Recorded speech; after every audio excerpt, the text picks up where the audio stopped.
ఇరుముడి. 'ఇరుముడి' movie చాలామందికి awaited movie అన్నమాట. ఎందుకంటే 'మల్లెపూల పల్లకి' ఆ తర్వాత మనకి 'ఇరుముడి కట్టు' సాంగ్ వల్ల చాలా వైరల్ అయింది బయట. అండ్ చాలామంది మూవీ మీరు దేనికోసం వెళ్తారు, దేనికోసం వెళ్తారంటే కొంతమంది సాంగ్స్ కోసం, కొంతమంది యాక్టింగ్ కోసం అన్నారు గానీ డామ్ ష్యూర్ మీరు మూవీ చూసిన తర్వాత మీ ఒపీనియన్ మొత్తం మారిపోతది. ఎందుకంటే ఈ మూవీ ప్లాట్ ఏంటి అంటే ఫస్ట్ 2 డిఫరెంట్ స్టోరీస్. ఒకటి అయ్యప్ప స్వామి ఆ దీక్ష గురించి ఒకటి ఉంటది. అండ్ ఒక మిస్టరీ టైప్‌లో ఒక సీన్, ఒక థ్రిల్లింగ్ టైప్ జరుగుతూ ఉంటది. ఈ 2 బ్యాలెన్స్ అవుతూ స్టోరీ ఎలా ఉందనేది మనకి మెయిన్ పాయింట్ ఇక్కడ. ఇక్కడ పర్ఫార్మెన్సెస్ వైస్‌గా మాట్లాడుకుంటే రవితేజ గారి ఫ్యాన్స్ రవితేజ గారిని ఎలా చూడాలి అనుకున్నారో అలానే చూస్తారు. అందరికీ ఫుల్ మీల్ స్టఫ్ అసలు మూవీ ఇది. చాలా బాగా రాసుకున్నారు.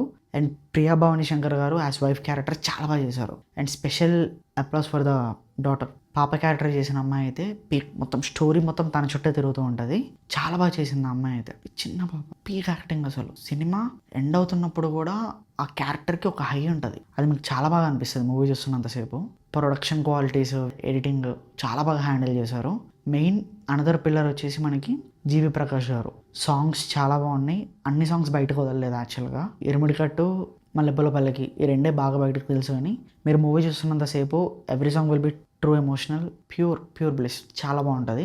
బ్యాక్గ్రౌండ్ స్కోర్ చాలా బాగుంటుంది. అండ్ ఇంకోటి ఏంటి అని అంటే those who are waiting for the 'Mallepoola Pallaki' DJ version, it will be definitely there in the movie. కానీ అది ఎక్కడుందో నాకు చెప్పాలని లేదు. మీరే చూస్తే అదొక హై ఉంటుంది. నేను ఈ మూవీ గురించి ఎలా చెప్పాలి అని అంటే ఎవ్రీ ఫాదర్ డాటర్ లేకపోతే ఒక ఐడియల్ పర్సన్, ఇంట్లో ఉండే ఒక ఐడియల్ పర్సన్ని చూస్తే ఎలా అనిపిస్తుందో అలానే ఉంటుంది.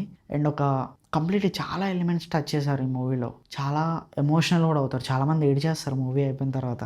నాకు కళ్ళకెళ్ళి ఇక్కడ దాకా వాటర్ వచ్చాయి. But I didn't cried. నాకు చాలా బాగా అనిపించింది మూవీ అయితే. ఈ మూవీలో ఫ్లాస్ అని ఏం లేవబ్బా. మీరు చెప్తున్నా కదా, మీరు బ్లైండ్గా వెళ్ళిపోండి మూవీకి. మీరు చూసినంతసేపు you will be on another world. చాలా బాగా ఎంజాయ్ చేస్తారు. మీకు ఎక్కడ కూడా డిసప్పాయింట్ అవ్వరు మూవీ. అండ్ ఓవరాల్గా నాకు ఎలా అనిపించిందో చెప్పాలి అని అంటే వెళ్ళిపోండి అంతే. నేను ఇంకేం చెప్పాలి అనుకోవట్లేను. యాక్చువల్గా ఈ మూవీ రివ్యూ కూడా అవసరం లేదు. బట్ చెప్పాలి, అందరికీ తెలవాలి, ఇలాంటి మూవీ కూడా చూడాలి. పెద్ద పెద్ద హీరోలందరూ ఇలాంటి సినిమాలు చూసి ఇలాంటి స్టోరీస్ సెలెక్ట్ చేసుకుంటే ఇలాంటి మూవీస్ ఇంకా చాలా వస్తాయి. కంప్లీట్లీ స్టోరీ డ్రివెన్ మూవీ ఇది. ఏదో ఎలివేషన్ల కోసమో లేకపోతే ఏదో మన ఆర్ఆర్ కోసం లేకపోతే ఒక ఎలివేషన్ సీన్స్ కోసం ఇలాంటివి తీయలేదు. కంప్లీట్ స్టోరీ ఇది. చాలామంది చూడాలి, చాలామందికి చెప్పాలి చూసిన తర్వాత. ఇలాంటి సినిమా చూడండి అని చెప్పి అందరికీ చెప్పాలి. ఆడాలండి, ఇలాంటి సినిమాలు రావాలి, ఇలాంటి సినిమాలు ఆడాలి, ఇలాంటి సినిమాలు ఇంకా తీయాలి. Thank you. ఇలాంటి రివ్యూస్ ఇంకా వస్తూ ఉంటాయి. సబ్స్క్రైబ్ చేసుకోండి అండ్ నోటిఫికేషన్ కూడా కొంచెం ఆన్లో పెట్టుకోండి. Thank you and we'll another video.